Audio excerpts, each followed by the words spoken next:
You ever take a job because you needed money, not because you were proud of it? That's how I ended up in a cramped chair at 2 a.m., headphones on, watching black and white feeds of a hospital that shouldn't have been open at all.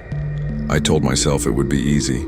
Sit, watch, log anything unusual, collect the paycheck, laugh about it later. By the time my third night ended, I was shaking so hard I couldn't know to type the words I am about to tell you. I still don't know if what I saw was human. I only know what the cameras recorded. My name's Alex. I'm in my late 20s, broke and allergic to stable careers. I freelance photo edit for a small agency.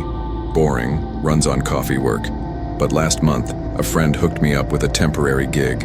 Overnight security for the West Hollow Community Hospital. It wasn't the hospital itself that made it ominous. It was the address. West Hollow sits 20 miles from the nearest town, past a burned-out strainer of trees and a stretch of two-lane where GPS starts to say, recalculating, and then gives up. The hospital had been partially closed for a while. Most of the wings were sealed, some wings active for hospice cases, and an adjacent behavioral health unit that still took transfers. The sign on the main road said, "Closed for renovations," taped over neon from a time the place still pretended to be normal. My friend Jordan said it was a simple paycheck. "The company needs someone to monitor the feeds," they said.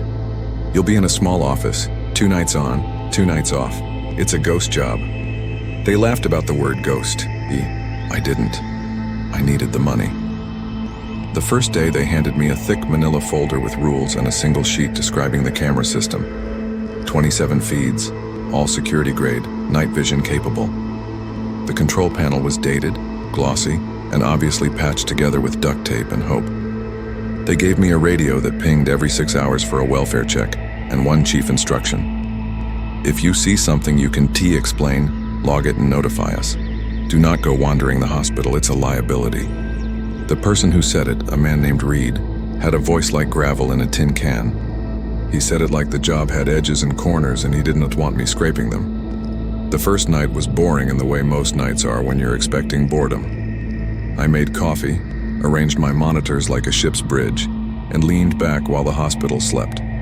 The feeds cycled: parking lot, reception, ICU hall, behavioral wing corridor, elevator cam. Most of the time, nothing moved except the mechanical flicker of fluorescent lights and the slow float of dust particles on infrared. Around 1:18 a.m., the elevator camera flicked. That's a lousy description. The elevator didn't just flick. For a fraction of a second, the image blurred like someone had smudged the lens with their thumb, and then the elevator doors opened in a wing that, according to the floor plan, was sealed. The car stood there empty, motionless, the interior light too bright compared to the rest of the image. After 3 seconds, it closed. No code on the console, no alert. If it was a glitch, I should have shrugged and kept watching. Instead, I made a note in the log. 1:18 a.m., elevator doors opened on sealed wing. No movement detected, check maintenance. I sent Reed an email. He sent back a one-line reply. Glitch. Ignore unless repeats. It repeated. On the second night, the flickers became a pattern. At 12:06 a.m., the hall camera on 3B, behavioral, showed a shadow cross from frame left to frame right. Not a person, more like a smear of darkness that resisted the infrared glow. At 2:47 a.m., the reception camera showed a woman sitting in the lobby. She had a blanket around her shoulders and was hunched forward like she was waiting, hands clasped. The lobby had been closed for weeks.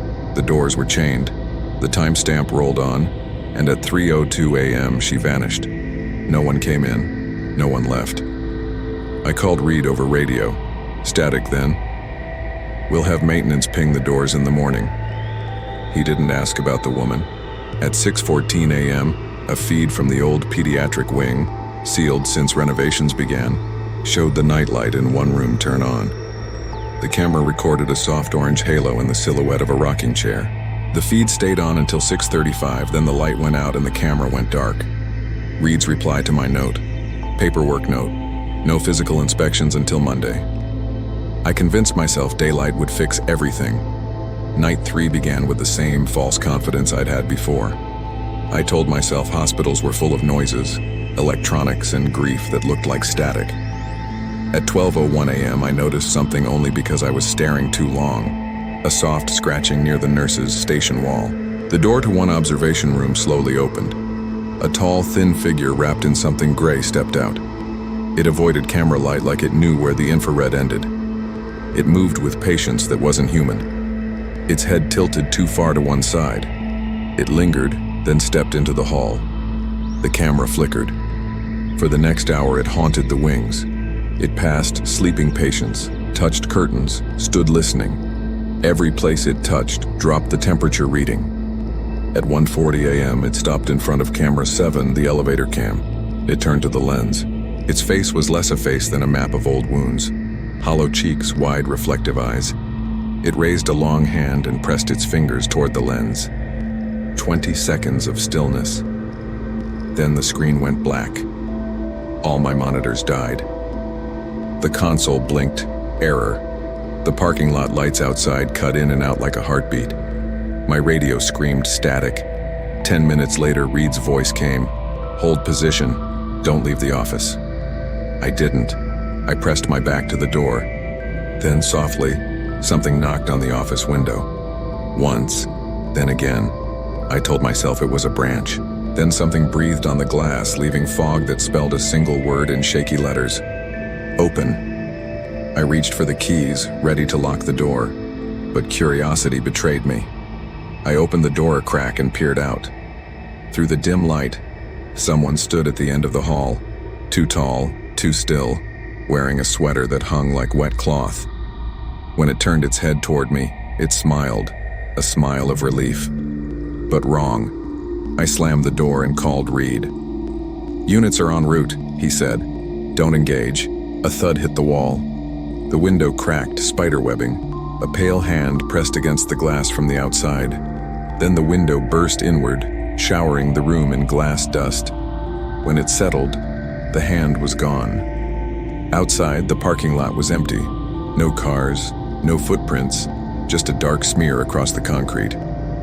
Far beyond the lot, at the edge of the trees, a figure stood perfectly still, watching me. They told me later it was equipment malfunction. Power issues. Lost footage. Reed said, "You did well. Please don't talk to the media." HR wanted an NDA. I refused. My backups, screenshots, a few short clips, I keep on a hard drive under my bed. The footage of the elevator opening still makes me sick. People online joked maybe it was a squatter or an escaped patient or an animal. None of that explains the word on the window or how the cameras knew when to die. Whatever it was, it knew the edges. It knew where light failed. It tested the glass between worlds. Since that night, I can't stand dark screens. I moved 2 cities away. Mirrors are worse. Mirrors breathe. Months later, I saw a photo on an urban exploration forum. Daylight shot, taken weeks before I started. It showed a cracked window in the pediatric wing, residue around the frame. Someone had commented, "Why is there condensation on the outside?" The timestamp was from before I ever worked there. Later, a local blog announced West Hollow would reopen in spring. In the comments, someone posted a black and white photo of a person pressing their face against the window, smiling back. I still have the hard drive. When insomnia wins, I watch one clip, the elevator doors opening, the blur of nothing, and a low click, like someone closing a book. 3 months later, a recruiter called about another security job. Overnight monitoring, same description. "Do you have any cameras pointing at windows?" I asked. She hesitated. "Some do. Why?" "I'm not comfortable with windows," I said. That night, I walked past a bakery. In the morning condensation on the outside glass, someone had written a single word, "Open." I never applied for another camera job again. So if you ever take a night shift watching screens in a place built to keep people alive, remember this. Sometimes the things that look like malfunctions are invitations. Cameras don't always look out. Sometimes they look in. If something on the feed looks like it's watching back, turn off the monitor, walk away. And whatever you do, don't answer the window when it knocks.